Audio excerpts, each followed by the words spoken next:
I said I ain't blowing smoke. Mike Pete knows he's one of my favorite Gators and Jaguars of all time, and he's now part of the Florida-Georgia game Hall of Fame. Congratulations, man. Oh, appreciate it, man. Thank you, man. Appreciate you guys having me on. Well, listen, we want some memories from you and then also a little bit of a feel since you are part of the staff this year. And, look, it's our job on sports radio to clobber. You know that. That's right. But go back to the heyday, and Fred was talking about it as well, just how your guys took over this rivalry in the time that Spurrier was coaching. Well, I think it started from the top, and just Coach Spurrier. Now, his approach to the game, his approach to the rivalry itself, that trickled down to the players, and that's the way we approached the game.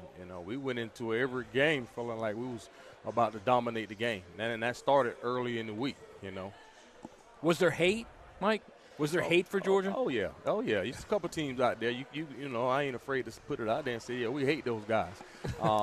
And like I say, it comes from the head coach. If the head coach he hate a team, then naturally the players gonna feel the same way. And I don't know if he'll publicly say he hated the team, but that's what we felt, and that's the way we approached the game. Mike, when I go back to Miami for our reunions and stuff like that with all the fellas in the locker room, yes, sir. We joning on each other, telling stories and stuff like that. We're remembered by how we played against Florida State. Of all the games we played, the rivalry game. Right. It was as important to you as a player that when you played Georgia that you shine. Is it not? Oh yes. Man, in Georgia, it's kind of like the big-time players need to play big on big-time games. That was kind of the motto, and you expected that. The big-time guys will step up.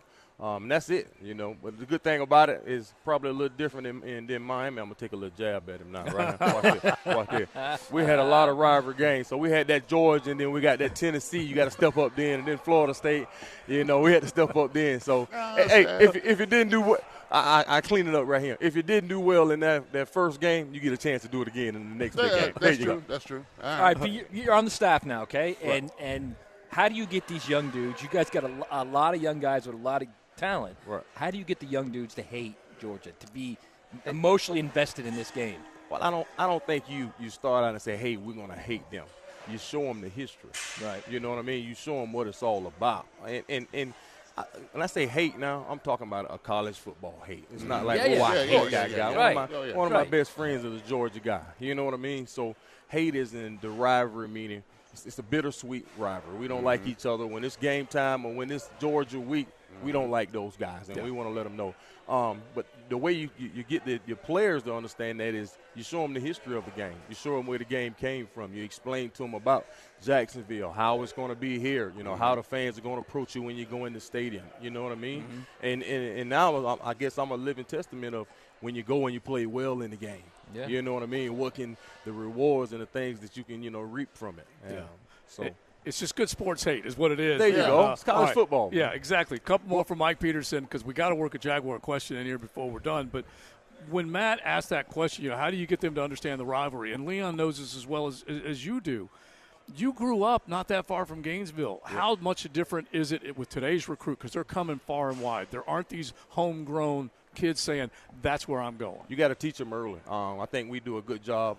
Coach Napier, we call it Rivalry 101, where we teach them. When you come in, you learn about playing against Georgia. You learn about what that is. We talk about some of the great players that had came through. I know. So when the guys, they don't grow up, right here in Florida, or they haven't grew up watching the rivalry or watching this big-time game, you got to teach them early.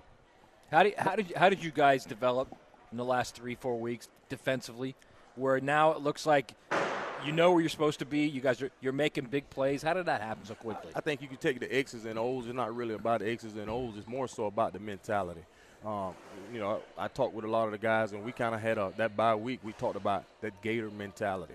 I think that was one of the things that we was kind of missing. You didn't see that mentality, that mindset going into the game, which we talked about. Let's do it in practice. And it leads over to the game. And the second one was, it's probably an old cliche, an old word, but that swag, that Gator swag.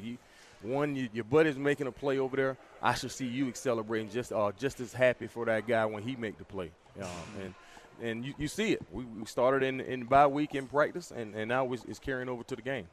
Now, Mike P., I'm trying to figure out how Cersei became a Gator. That's what I'm trying to figure out. Uh-oh.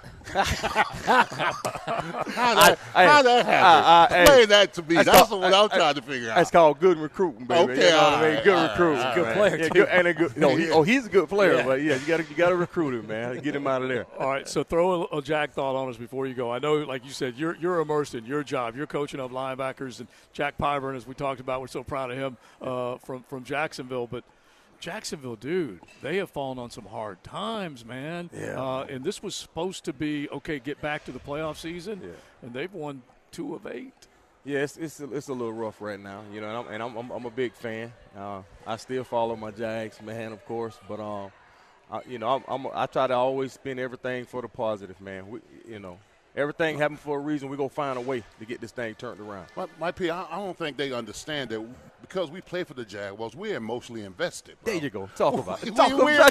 We're invested, bro. Yes, sir. I'm sure when you see the linebacker play up the par, when I see the offensive line play, not blocking or pass protecting, man, I take that personally. I take it personally, man. It's draining, bro. Yes, I'm sir. just telling that right now. It's rough, man. It is. But you know what?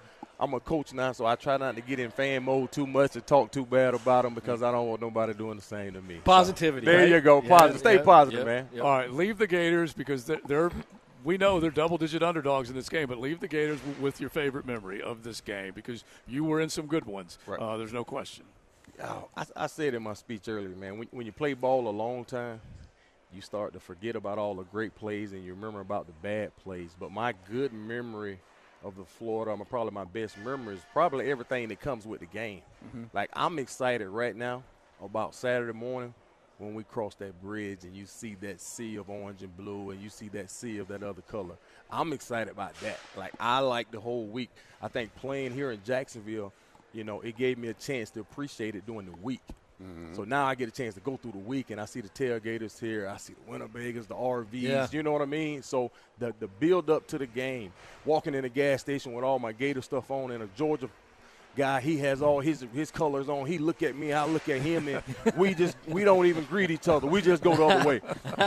Them my memories of, you know what I mean? And the city of Jacksonville do a great job of hosting that and being that platform, which is a great thing. So, well, listen, man, congratulations. You deserve it. Well deserved. Wherever he went, he was successful, that's for sure. And we'll see how it plays out tomorrow. Mike Peterson, Florida-Georgia game Hall of Fame inductee. Thanks, bro. Hey, thank you. Good luck, Appreciate Pete. you guys having Appreciate me. it. Y'all be good.